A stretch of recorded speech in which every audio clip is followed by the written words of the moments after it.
اور آؤ میں تجھے حقیقی کریکٹر دیتا ہوں. تبھی اسلام نے نام پہ نہیں صفات پہ زیادہ فوکس کیا. نبی نے کہا کل علم اسے دوں گا غدن، جو رجل ہوگا، مرد ہوگا، کرار ہوگا، غیر فرار ہوگا. میں کہتا یا رسول اللہ آپ بول دیتے علی کو دوں گا. کہا نہیں، صفات بتاؤں گا نا. یہ وہ صفات ہیں جس سے بندہ کیا کرتا ہے؟ محبت کرتا ہے. مطلب غیر فرار ہونا بری صفت تھی، فرار ہونا بری صفت تھی، غیر فرار ہونا اچھی صفت تھی، ایک پوزیٹو چیز تھی. تو سیدھی سیدھی بات ہے کہ اگر دنیا میں کوئی عاشق اہل بیت ہے تو یہ آپ کا کمال نہیں ہے، یہ کمال اہل بیت ہے. کبھی مت کہیے گا کہ ہم اہل بیت سے محبت کرتے ہیں تو ہم نے کمال کر دیا. تبھی اس آیت میں رسول نے محبت کا تقاضا نہیں کیا، مودت کا تقاضا کیا. محبت تو حسین سے گاندھی بھی کرے، محبت تو حسین سے جار جرداق بھی کرے، محبت تو کئی کمیونسٹ میں آپ کو دکھا دوں جو اہل بیت سے محبت کرتے ہیں. کیونکہ محبت کرنا کوئی بہت بڑی بات نہیں ہے. یہ بالکل ایسے ہے کوئی مومن کہے کہ مولانا مجھے پھول اچھا لگتا ہے، تو دنیا کہے گی پھول سے محبت کرنا تیرا کمال نہیں ہے، پھول ہے ہی اتنا حسین کہ ہر بندہ پھول سے محبت کرتا ہے. اگر کوئی نہ کرے تو اس بندے میں پرابلم ہے کہ یہ پھول سے محبت کیوں نہیں کر رہا. اگر کوئی کسی حسین منظر کی تعریف کرے کہ کتنا حسین منظر ہے، بھائی اس میں تیرا کمال کیا؟ اس منظر کا کمال ہے نا کہ وہ حسین ہے.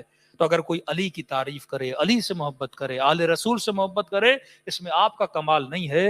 وہ ہیں ہی اتنے با کمال کہ فطرت آٹومیٹیکلی ان کی عاشق بن جاتی. یعنی واللہ اگر آپ بہادری امیر المومنین کو کسی انگریز کو بھی بتاؤ گے وہ عاشق علی ابن ابی طالب بن جائے گا. اگر آپ سیرت اہل بیت کسی انگریز کو بھی بتاؤ گے وہ عاشق اہل بیت بن جائیں گے. کیونکہ فطرت کا تقاضا ہے، فطرت کمال سے عشق کرتی ہے، اور خدا نے سارے کمالات کو محمد اور آل محمد میں جمع کر دیا. صلوات پڑھے محمد و آل محمد.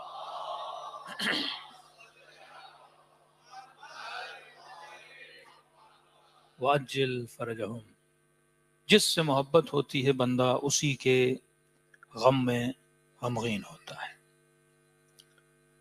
کہتی جناب سیدہ جب شادی کر کے آئیں تو پہلی رات ہی گزری تھی، اگلے دن دروازے پر ایک فقیر آیا. خاتون فقیر تھی. اس نے کہا میرے پاس پہننے کے لیے کپڑے نہیں ہیں.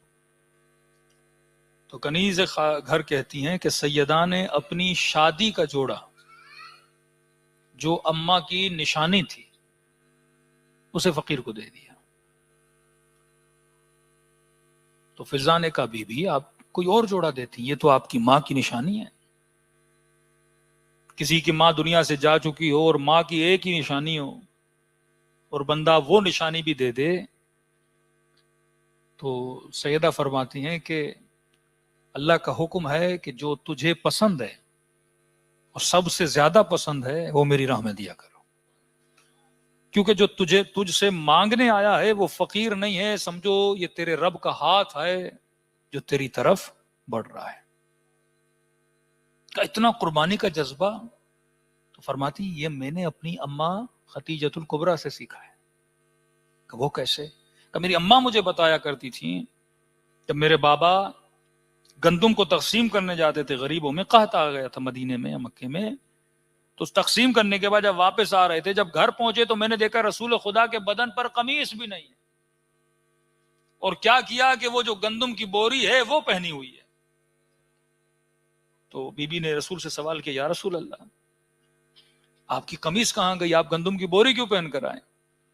تو رسول نے فرمایا ساری گندم کو تقسیم کرنے کے بعد ایک بوری ہاتھ میں بچی تھی، خالی بوری تھی، گھر لے کر آ رہا تھا. راستے میں مجھ سے فقیر ملا جس کے بدن پر لباس نہیں تھا.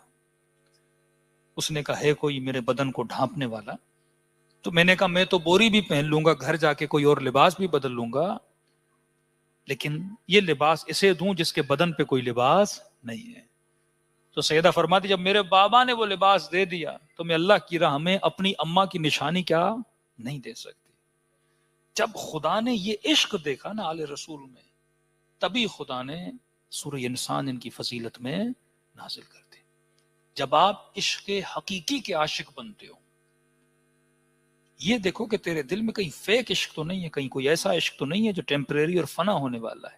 ماہ مبارک رمضان یہ مہینہ ہے کہ آپ اپنے دلوں میں حقیقی عشق کو جگا دو، اور واقعاً اگر عشق دیکھنا ہے تو کربلا آ جاؤ۔ حقیقی منزل عشق اگر کہیں پہ عشق خدا ظاہر ہوا ہے وہ کربلا ہے۔